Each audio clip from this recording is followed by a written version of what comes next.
እሸት እሸት የውበት እሸት እሸት የውበት እሸት እሸት የውበት እሸት እሸት የውበት እሸት ያልኩት የሽምብራ እንዳይመስልሽ እሸት ያልኩት የባቄላ እንዳይመስልሽ እሸት ያለው ከመልክሽ ነው ከውበትሽ ሙሽር ከዘሩም ቆንጆ ነው ብዬ እምላለሁ። ሙሽር ከዘሩም ቆንጆ ነው ብዬ እምላለሁ። ሙሽር ከዘሯም ቆንጆ ናት ብዬ እምላለሁ። ሙሽር ከዘሯም ቆንጆ ናት ብዬ እምላለሁ።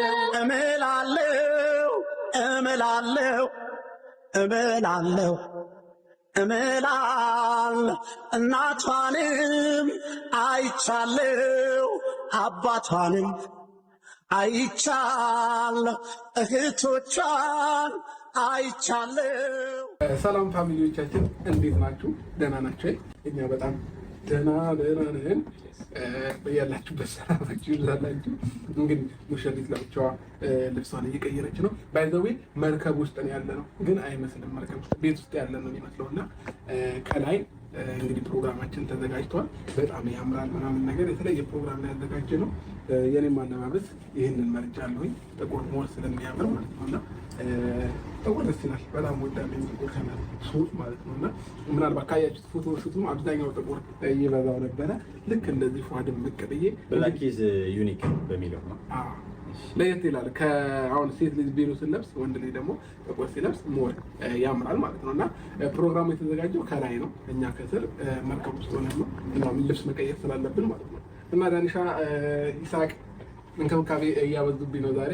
የቀለው እዚህ ከመጣ በኋላ እስቀየርበት ይተልከለበት ማታ ተደው አርባኝ ነው። እሺ ሰላም በሏቸው። የተሰማችሁ ልብስ እንዴት አይቀርታ አንዴ ነው የሚጀምረው። ሰላም እንዴት ናችሁ? ውድ ቤተሰቦቻችን እንዴት ናችሁ? ዛሬ በጓደኛችን በአብርሽ ሰርግ ላይ ተገኝተናል። ለዚህ ቀን ስላበቃን በመጀመሪያ እግዚአብሔርን አመሰግናለሁኝ። ጓደኛዬ እንደዚህ ስለበቃ በጣም ደስ ብሎኛል። ውለድ ክብር ማለት እፈልጋለሁኝ እና ደግሞ በጣም ጥሩ ፕሮግራም ነው ብዬ አስባለሁ። ምክንያቱም አሁን ያለነው ግራውንዱ ላይ ነን። ላይ ደግሞ ቤተሰቦቻችን የጠበቁ ነው። ምክንያቱም የእነሱን ደስታ ዓለም ለማየት የሚፈልጉ ቤተሰቦቻችን እንግዲህ ካሉበት ከስራ አስፈቅደው ምናምን መጥተው ራሳቸው ፍላጎታቸው ማለት ነው ተገኝተው ፕሮግራሙን ለማድመቅ ላይ እየጠበቁ ይገኛሉ። በጣም ደስ ብሎኛል። አብርሽ ወንድሜ ከዚህ በላይ ይገባሃል። አዲስ አበባ ትፈልጋለህ? አመሰግናለሁ።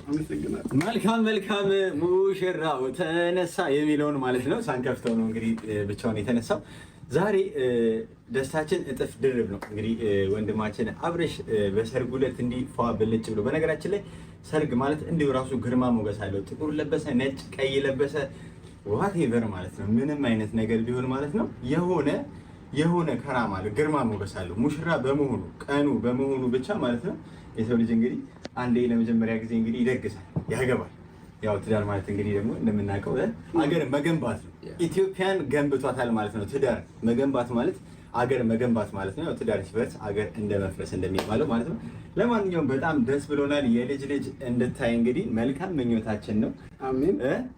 መልካም ጋብቻ ብያለሁ። እንግዲህ ነገ እንግዲህ ከልጅ ልጅ ወፍት የሱ ልጅ አይቀርም እንድታይ እኮ ነው። ያው እና የእሱ ልጅ ታዲያ በገሱ አያመጣው መቼ እኮ አያመጣው።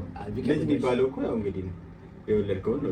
የተከራከረን ቀጥሮ ወይስ አብጎ ላይ የሚድ ማለት ትፈልገኛለህ? ዱባይ ነው ብዬ እኮ ነው። ዱባይ አይቻልም ማለት ነው። አሁን ሙሽሮች ቤት መጣላት የለብንም። ለማንኛውም ፋሚሊዎቼ እነዚህ ልጆች መረጋጋት አለባቸው። እሺ ግን ሚዜዎቼ ጥሯቸዋል። አልገባኝም። እኛ ምንድን ነው እንዲለብሰው ሙቀት በዚህ ሙቀት እኔ ራሴን ሞኛላ በጃለሁ ሚዜዎች ነን። በዛ ላይ ደግሞ ጀልባ ላይ ነው ሲጀመር። ዛሬ ደግሞ ሚዜ ትፈልጋለህ? እሷን ካገኛለህ አትበይ። አይበቃም? አልፈልግም። ለምን አዲስ አበባ እንደ ዋናው ሰርግ ታገባ ደግሞ በደንብ እነዚህ ሙቀት እንዲለብሰህ ፋሚሊዎች እንደዛ ከሆነ እኔም ቁንጣ መልበስ ነበር። ቁንጣ ማን ለበሰ? ማንም ተፈታለች እንደ አንተ አይጠበቅም። አንተ በቃ ሙሽራ እና ታዲያ ሚዜ አራጥሮ ሚዜዎቹን ይሳቅ። እናንተ እኮ ፕሮቶኮል ናችሁ ሁለታችሁ። እሺ ሚዜ ማን አረብ ታረግ እንደው ማንን ታረጋለህ እዚህ ከኛ ውጪ? ለማንኛውም ፋሚሊዎቻችን ፈን እንድታደርጉ ብዬ ነው። ሚዜ የለም ግን ያው ዋናው ፕሮግራም ላይ ስላለ ማለት ነው። ዋናው ፕሮግራማችን ደግሞ እንግዲህ ቡታጅራ ስለሚሆን እዚህ ያለውን ድባብ የፕሮግራም ሰዓት ይኖረናል። የምሳ አንለውም የራት ማለት እንችላለን። ኦልሬዲ የመሸ ስለሆነ የራትም ፕሮግራም ይኖረናል። ከዛ ባለፈ ይቀወጣል። ዲጄዎች አሉ፣ የተለያየ ይለቀቅልናል። ያ ራሱ ለእኛ ትልቅ ነገር ነው። ሁሉም ሰው ደግሞ ተጋባዥ እንግዳ ነው ዛሬ የምታዩት ላይ ማለት ነው። እና